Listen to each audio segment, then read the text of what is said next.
This podcast is brought to you by Most Valuable Podcasts, saving your day from boredom with the best podcasting entertainment.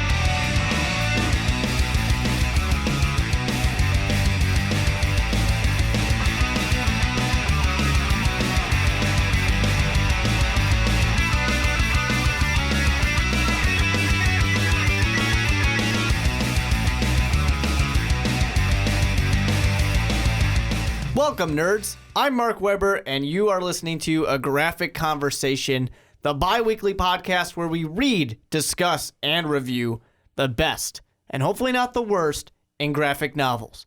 This week, I am joined, as I always am, by my good friend and fellow man-child, Ricky Widmer. What's up, guys? And for this episode, we read one a little off the beaten path. You might not have heard of it. We read Key of Z. Well, and this was one that the author is a musician that Mark really, really likes. And actually, in fact, you can't see because it's not a video podcast, but I'm wearing a shirt of the band. Didn't do that on purpose, actually. I did not. I just happened to grab it. Sure you didn't. But if you don't know who that is, it is Coheed and Cambria's frontman, guitarist, and singer Claudio Sanchez. Worked on this with his wife, I believe just fiance at the time, but wife now. They worked on this together, and it's different. It's a zombie story. Mm-hmm. So those of you who have already rolled your eyes a few times, it's not The Walking Dead. It's different. Yeah, it's not The Walking Dead. Because I know that's why you rolled your eyes. It's not your typical zombie thing. Although, you know, like The Walking Dead likes to say, it's one of those stories where it's not about the zombies. They just happen to exist. This one's not about survival. This one's about revenge. Mm-hmm. And zombies just happen to be there. So let me first of all, let me talk a little bit about the show and how it works. So what we do, as I said, we read, discuss, and review graphic novels. And we're going to do this in spoiler-free territory, meaning we're not going to ruin anything right now. We'll talk about it. We'll say if we think you should read it, which I'm pretty sure we both do. And then we're going to stop. We're going to warn you. And then we will get into spoiler mode where we talk and we actually get into it. So if you don't care if things are spoiled for you, that's fine. If you've already read it, fantastic. If you want to stop and you don't want things ruined, then hit that pause button, read it, come back. We'll be here for you. And you can join in on the discussion down below for all of that. Ricky, I see there's something on your tongue here. Before we get into the actual non-spoiler and talking about this story, I had to pull it up because I wanted to make sure you still had it somewhere. But the first thing I thought of, it's kind of funny that we're reading this now and talking about it on a graphic conversation because you actually we got the press passes through Most Valuable Podcast, although I couldn't go with you. You actually got to talk to Claudio Sanchez and his wife about this. Claudio and Chandra. At the time you said this new comic series in the future of Evil Inc. Yeah. And that one was a different comic. That wasn't Key of Z that they were doing at that time. That Key of Z was already out. But yeah, I mean, Evil Inc. is Claudio's company of comics doing quite a bit. For quite a bit of interesting stuff. Definitely different approaches. And just as a heads up, if you guys are like, man, I really want to see that, I'm going to put this link down below in the description. You should. You can see me fanboy a little bit or try and not fanboy too much. Because that was also the day you saw Israel Adonijah at C2E2. I took a picture with Izzy, good old Chicago Bear. Also has his own comic company. But for the notice here on this, the kind of warning to the biased. I mean, Coheed and Cambria has been my favorite band since I was in like 5th grade. So I was like 11 when I started listening to them. It's been a long time of listening to this band. So that was awesome. That was a really cool thing to do. Also, fun fact, I've interviewed 2 members of Coheed and Cambria, I think. 2, you have. Yeah. One's not in the band anymore, but that's a different story for another time. So yeah, it's really interesting. Let me tell you guys a little bit about this book, though. In case you're sitting there saying, shut up about the band, I want to know about the book. So the Key of Z is this. The undead feed on what remains of the living. The survivors of the plague acted as instructed in the event of a disaster, reporting to the closest relief centers, sports stadiums. Now, years later, the remaining humans war amongst each other, and that war has cost one man everything. With vengeance on his mind, Nick Ewing must overcome insurmountable odds to find the key to save humanity from the stranglehold of these warlords. The rules have changed, but even a corrupt Subway series has a winner. It's Ewing, right? It's not Ewing. It's Ewing. Yeah, kind I of guess. like because that's the way I read it. Because I'm thinking New York. It is. I'm thinking it this, is the reference to and then to Patrick Ewing. Yeah. So it is for sure the reference. So to that. I got that reference right while reading. You it? were correct. Okay. You were correct. And the connection. Coheed has a song 33 for. Oh, okay. For Patrick Ewing there. Are they? They're from New York. New York. Okay. Yeah. So good catch, Ricky. Yeah. Well, this one go. was all about New York. I mean, as you can kind of tell, how it says sports stadiums.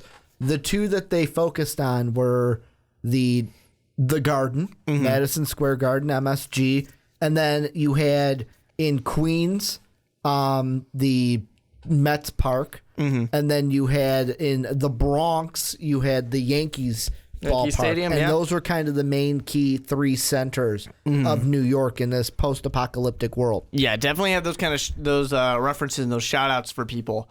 I would say the thing I like about this is it's a zombie story, but it's very it doesn't care about the zombies. It's just telling this one man's story, this one man's mission to accomplish a goal. It's not one of those just we're trying to survive in the zombie apocalypse. No, this guy doesn't care about surviving. He just has one thing he wants to do, and he's going to fucking do it. Yeah. Ricky, let me ask you really quick before we get into some stuff. What were your expectations coming into this? Because you probably had no clue anything about this book coming in. Well, my expectation coming in was I looked at it and I kind of said, please don't be like The Walking Dead. I've read The Walking Dead. If I want to read The Walking Dead, I'll read The Walking Dead. You know what I mean? Mm-hmm. So my biggest expectation with this graphic novel was give me something different. And Claudio, if you're listening, he probably is. You did just that. You gave me something different that I had not seen in a graphic novel book, and I don't know if this is spoiler. I say this every time. Something. I don't know if this is spoiler territory, but I loved the connection, and we'll get into it more in spoiler territory, of Ewing and his harmonica. Loved it. I loved how one single piece of this story could have a huge influence on just everything that happens. Yeah. Now, you mentioned something that I like that you said, because it's on the back of the book too. A quote from Blair Butler saying, "I swear I thought I would never love or enjoy another zombie comic, but I really liked Key of Z." And that's kind of the thing. That's one thing I like about it too, because I get kind of sick of the zombie stuff because it's so popular too. But this, like I said, doesn't actually really care about the zombies. Zombies only show up a few times in this thing. And then it's really just following Patrick Ewing's journey here. Or Nick. I called him Patrick. But it's following his journey. You know who he was named after, Patrick. Yeah, exactly. It follows what he's doing. My expectations coming into this, of course, is that it was going to be the greatest thing of all time. This was written by Claudio. It had to be great. He hasn't written an album that I disliked. No, I mean, I had read some of the work that he did. I read the comics that he had done previously, different stories. This was different. I think this was the first time I read something he did that wasn't directly related to the main story that he was telling before.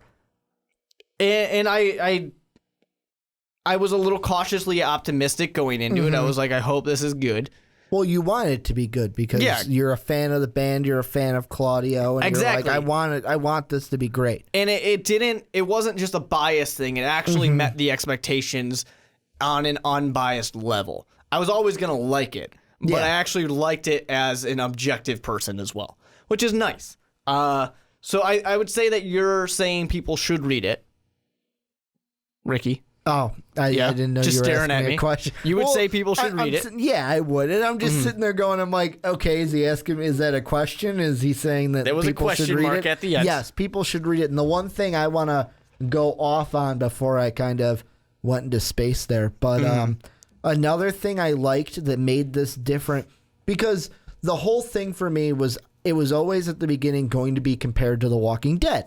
Because I read The Walking Dead first, and they're the most popular, and it's just what I read first. And the one thing I liked is the art is kind of like the style of it is almost similar to The Walking Dead.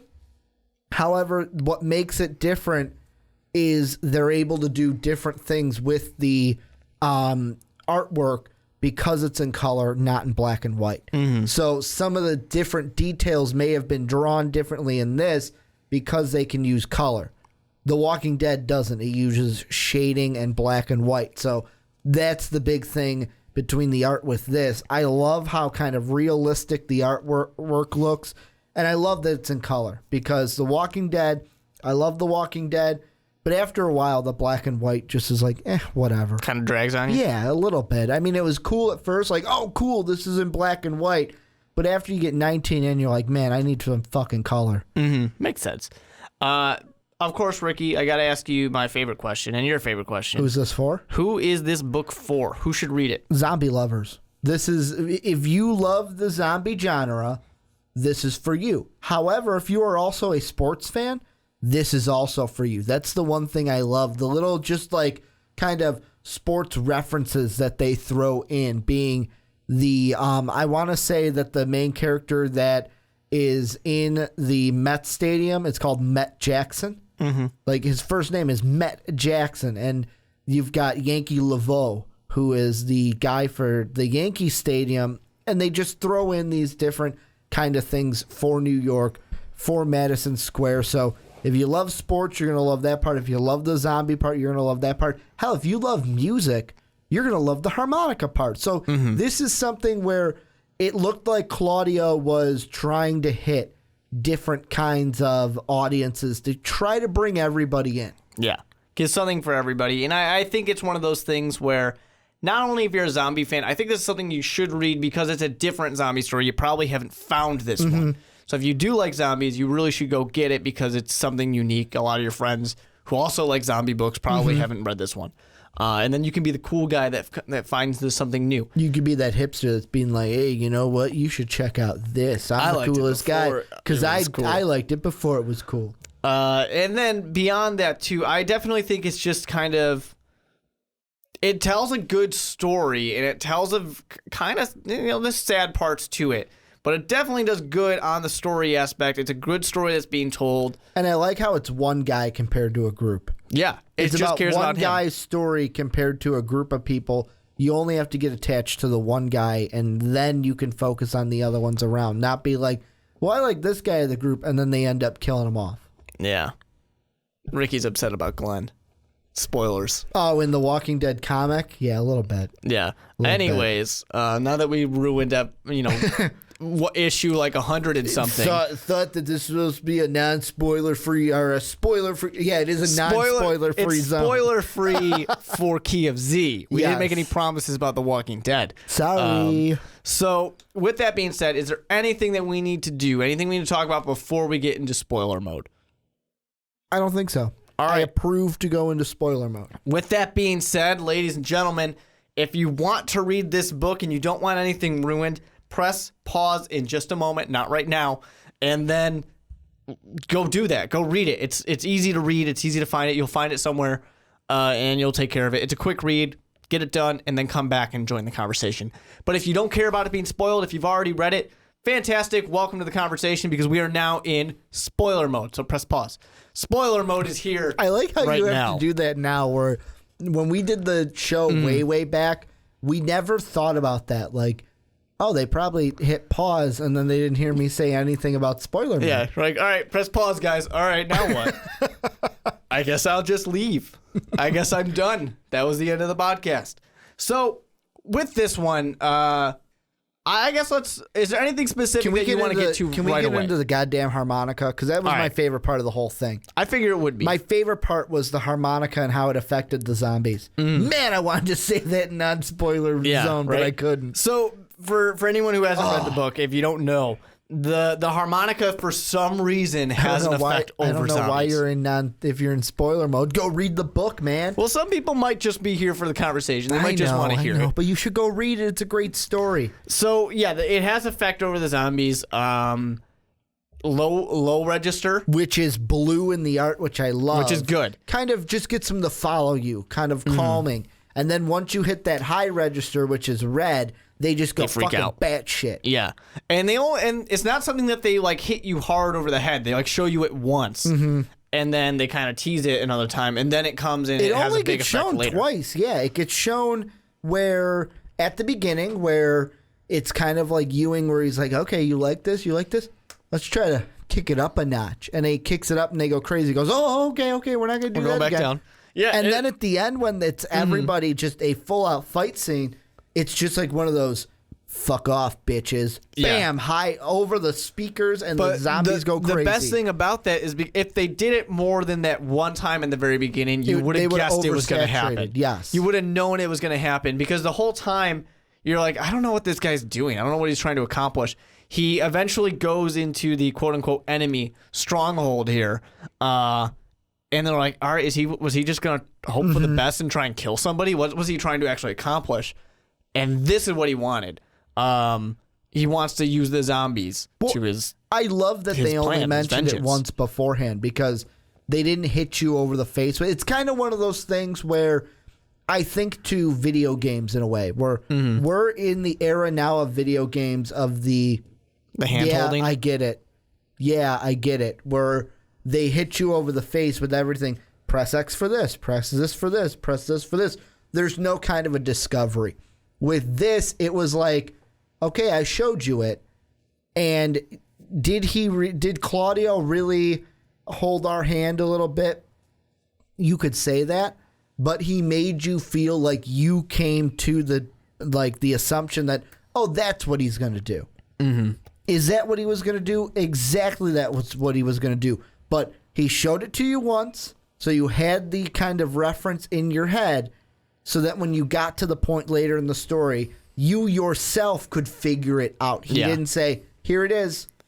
And it actually makes it believable, because an issue I always have with zombie stories, once I am, or before I get to my suspension of disbelief, is you just have like a random person surviving in the zombie apocalypse. Like, hell no, that's not happening. You're not going to actually survive. And he also still had bullets, which was important. The reason he was able to still have bullets is because he doesn't need to fight the actual zombies. He can just kind of control them, lure them away, and life is good. Go back on with his merry life. So it actually is believable and understandable why he's still around, why he still is being a loner, still has ammunition and everything like that. So that makes sense. The way the book starts, I like that too, because any zombie you do with the family. Yeah, any zombie story, I like that. I like to see pre-zombie.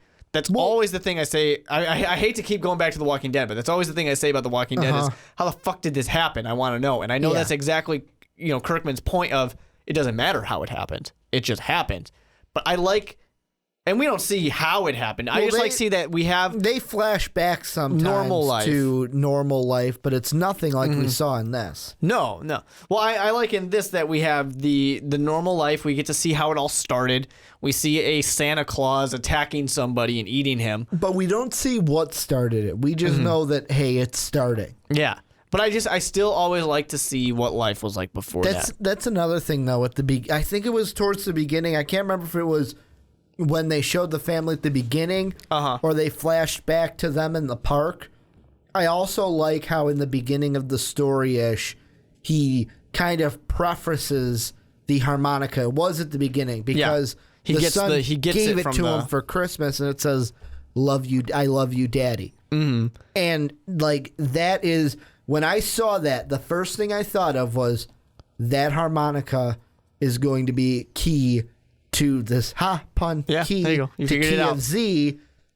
However, that also helped me because subconsciously, what could you tell everybody what is on the cover of this graphic novel? It's a skull with a harmonica in the mouth. Boom, right there. Subconsciously, you're like, oh, okay, that's going to be key to this graphic novel. Yeah, very well done in that case for sure.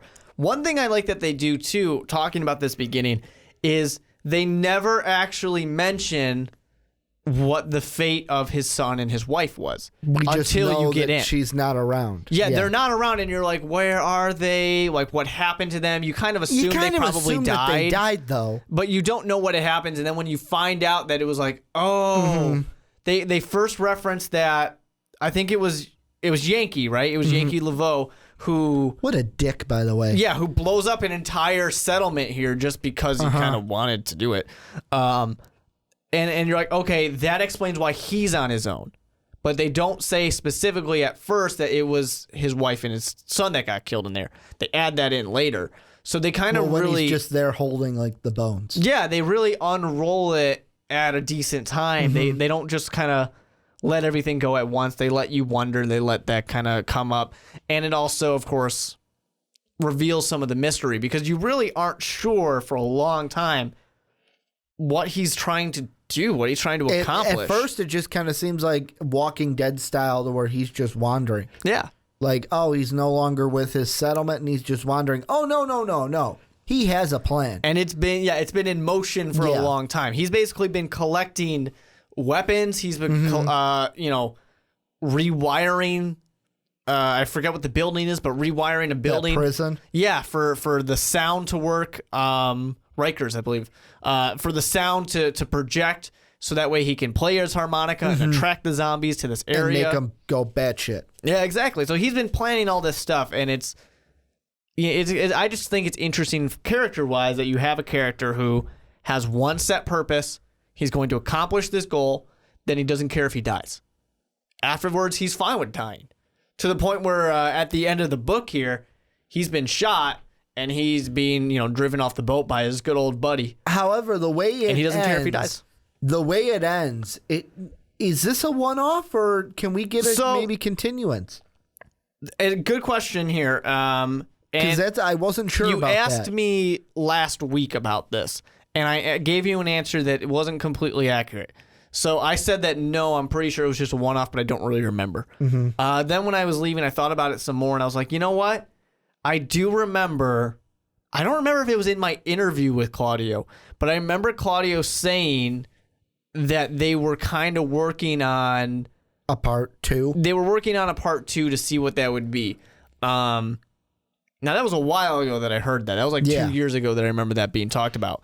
So I don't know if it's actually something that's going to happen or not. But supposedly they were working on it. He's also working on, the third part to his sci-fi epic. And he's been working on that for like 2 or 3 years now, too. So, a lot of things are happening at a slow pace. Whether Key of Z 2 comes out anytime soon, I'm not sure. But they set it up in a way where I don't know if Ewing's going to be there. He might be dead, and it might just kind of follow the rest of the story. I can't remember that kid's name. What is that kid's name? I can't remember. I'll try and find it if I can. But so, oh man, I see him, but I can't find what his actual name is. We'll get back to that. But yeah, I would see it, kind of following him later on and seeing what he, has learned essentially over time. Because this kid that we're mentioning now, he's somebody that never goes out into the wild, I guess you would say. Well, and he also had his brother was... Alvarez, that's his name, Eddie. Alvarez, yeah. And his brother was... The thing about Alvarez is he doesn't like guns. No. Doesn't like to use them, doesn't like to kill people. And he was kind of forced to do it by Laveau and his brother. And his brother actually died from zombies because Alvarez wouldn't pick up the gun to shoot them. It's because his brother makes him shoot somebody. That's it. His brother was. And then later on, that traumatizes him from the gun. So later on, when he, his brother's going to die, he doesn't want to pick up the gun because of that. And it's like, yeah, good. Serves his brother right for that. His brother was a dick anyway. Yeah. Everyone in this whole thing is a dick, essentially. Well, okay. The one thing I'd be interested to see is the priest stuff? No. Is if Claudio, do we know if Claudio's a Met or a Yankee fan?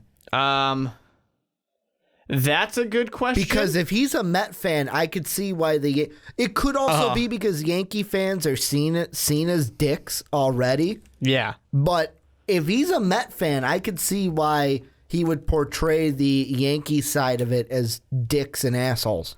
Oh, for sure. I can say I don't know what he would be, but I know the drummer of Coheed and Cambria, Josh, he's a huge Mets fan. If you follow him on Twitter, that's all he talks about, the Mets. So I don't know. I know he's a Knicks fan. Okay. Because, I mean, that was one thing that I thought about was because the Mets side of it with Met Jackson, kind of neutral in the fact that, yeah, he's a dick, but he's just an asshole in general. Yeah. Where he's a tough guy and he's a hard ass. That's where his assholeness comes from. And I love the part where Ewing manipulates him by, I'm going to fucking kill this guy's brother, chop his head off so that both of them go after each other. Yeah. And then I can kill them both. Exactly. And it's interesting, too, because the people of Madison Square Garden initially, they seemed like I would be interested in learning more about them because they seemed like they actually had a decent thing going on. Like they had a good leader who wasn't being a dick to everybody. And they also had was that Ewing where he's like, you never leave someone outside? Yeah, exactly. And then the leader, he's the guy that was talking not wanting that happen. The balcony. Yeah, is exactly. That guy.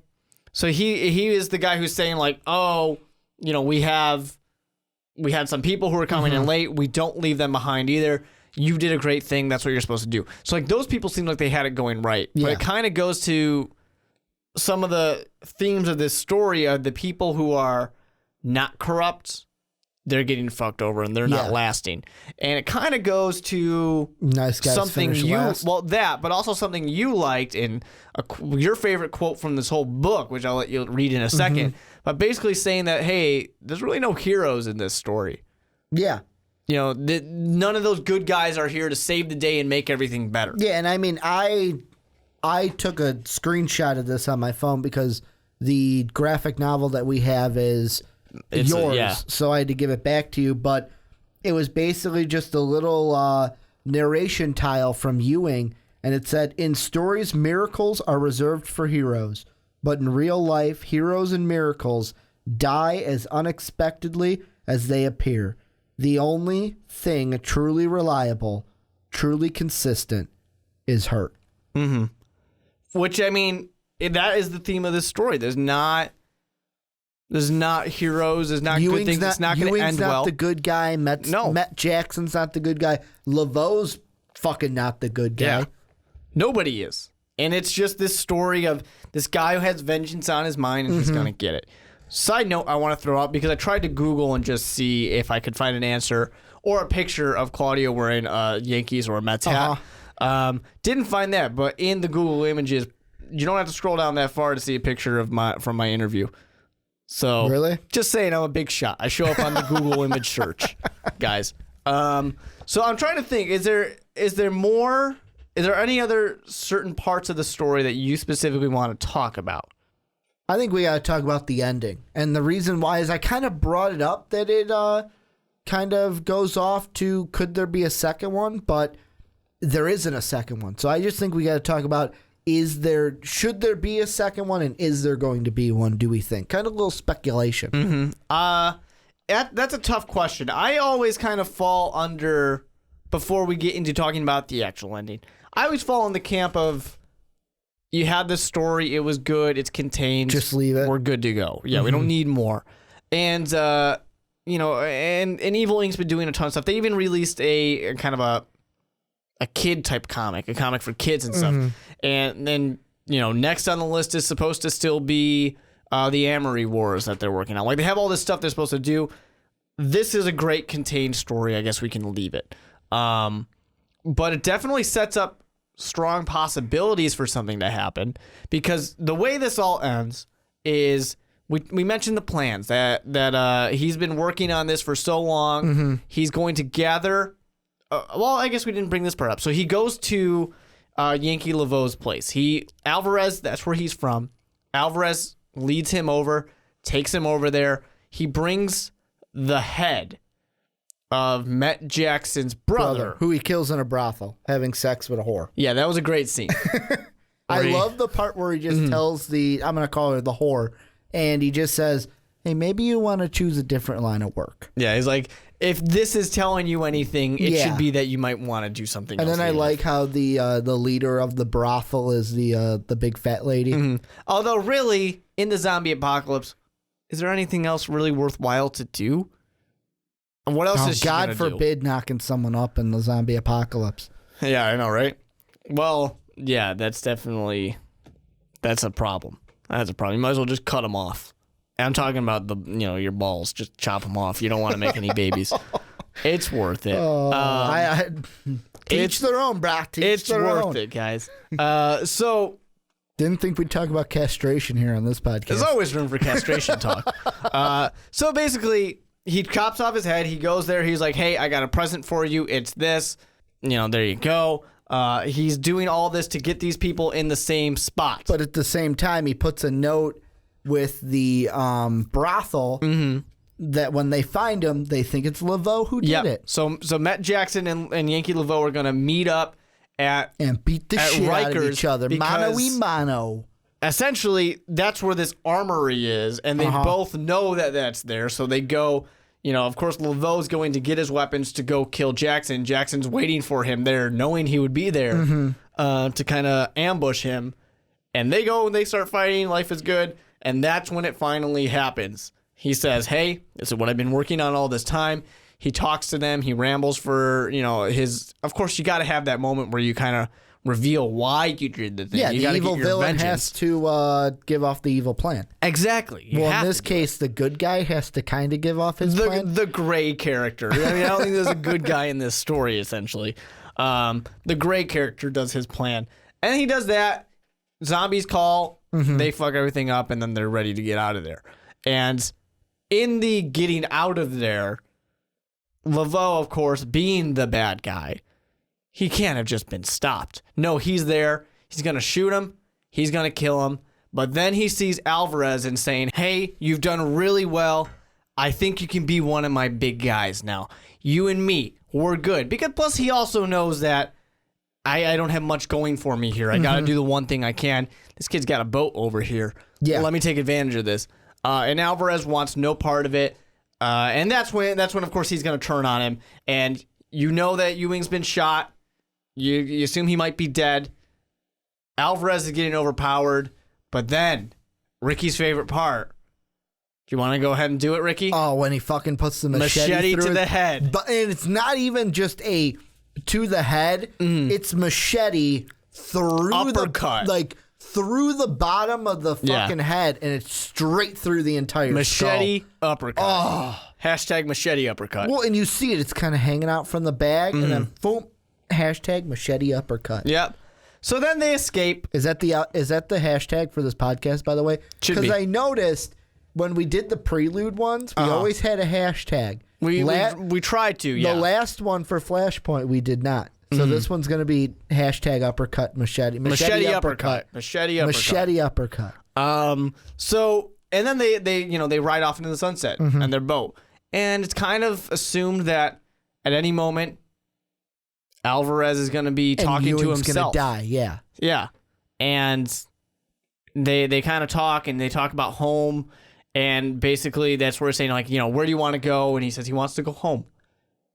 And in your mind, you're thinking, home with the family, you want to die. You've accomplished your goal. You're ready to be done. And that's kind of the reason where I'm like, yeah, I don't think we need anything else. However, it does say, we'll wait and see. Yeah. Which, that's just something, if it's a one-off, it works fine. Boom, it's a one-off. But that we'll wait and see leaves the door open a crack. Yep. Just a little bit to see. But I think that a new story has to just be Eddie Alvarez moving on, doing his own thing. Or somebody completely different, but then it wouldn't really be Kia Z, so what's the point? You know what I really want to know? I really want to know how the harmonica got the powers. Well, I think he said something about it was kind of warped or something like that. Yeah, but how? It got damaged. How? I want to know that. They don't really tell you how it got the powers. Yeah. Magic. And that is what that's the only thing about this that bugged me. But it's that a leaves good you wondering. Yes, it's a good bugged me, but I really want to know how the harmonica got that power. Yeah. So, Ricky, your next favorite part. The rating. What are you going to give it? I'm going to give it a solid 4 out of 5. Mm-hmm. It was good. It was a great read. I enjoyed myself. It kept me in it to win it the entire time. However, it's not one of those like, dude, top 5 graphic novel, here you go. Yeah. I definitely would give it a 4.5. That's the bias from the Coheed and Cambria. It gets some bump, but no, it's a good story. It's a good zombie story because it's we're not focused on the zombies. It's one man's mission. I think it's very good. It's my perfect example of what a graphic novel is to me. It's just a self-contained story. There's a beginning, there's an ending, and we're good. As right now. I mean, maybe a part 2 is going to happen, but right now there's a beginning and an ending. And I kind of want to say it's better than The Walking Dead, but both have their own things. Like you said, they're kind of apples and oranges. This is self-contained, whereas The Walking Dead and Kurtman is great for this. It's The Walking Dead it won't never stop. The Walking Dead is all about cliffhangers. That just moment at the end of the graphic novel that makes you want to get the next one. Yeah, I don't think you can really compare the two. It is apples and oranges. They're doing different things. But this one does it so well. It's an underrated zombie story. Go check it out, guys. Go do it. And then, of course, down below, you can see the interview. If you're interested in more about Evil Inc., you can see the interview I did a while ago. It was nearly 2 years ago. Yeah, probably. August of 14. Yeah. About, at that time, Translucid, which was a mini-series they did. That was a superhero story if you're into superheroes.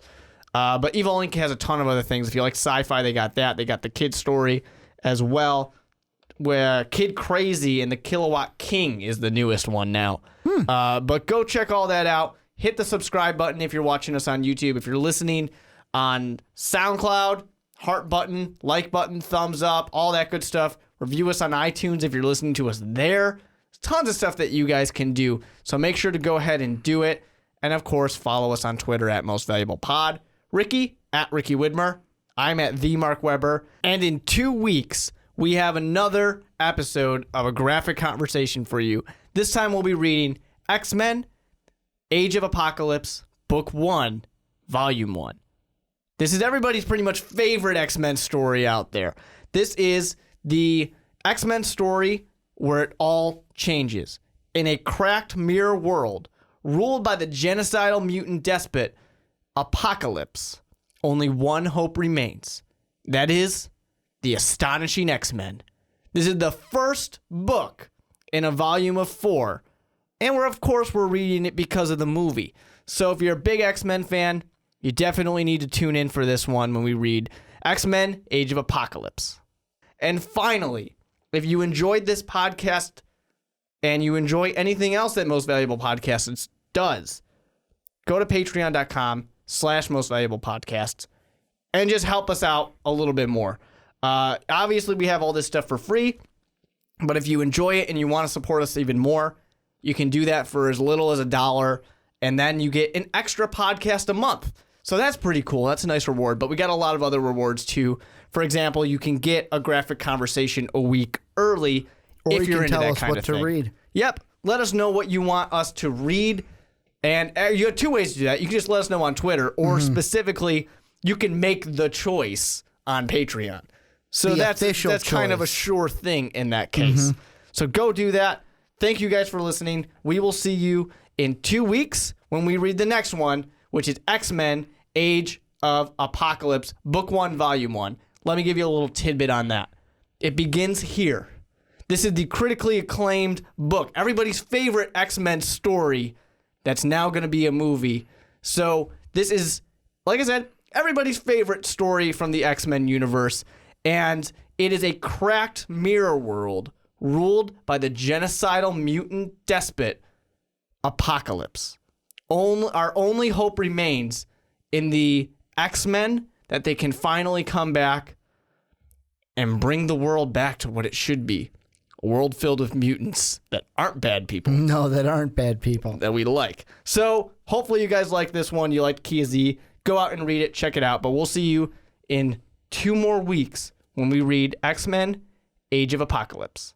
Thank you for listening to this MVP podcast. Follow us on Twitter at Most Valuable Pod for more great podcasts.